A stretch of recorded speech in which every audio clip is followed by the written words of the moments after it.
ایمان کو تازہ رکھنے کے لیے نماز قائم کرو. ہر نماز ایمان کی تجدید ہے.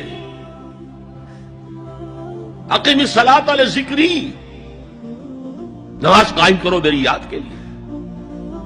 اپنا عہد اللہ کے ساتھ تازہ کرو. ایاک نعبد و ایاک نستعین، اے اللہ ہم تیری ہی بندگی کرتے ہیں اور کرتے رہیں گے، تجھ ہی سے مدد مانگتے ہیں اور مانگتے رہیں گے.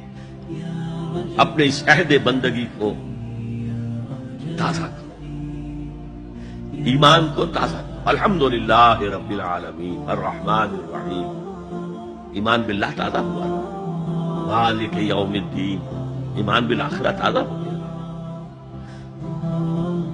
یہ ہے ایمان کو قائم رکھنے کے لیے، نیکی کی اس روح کو برقرار رکھنے کے لیے اللہ تعالی کی طرف سے یہ ستون ہے. الصلاۃ عماد الدین، دین کا ستون ہے یہ نماز.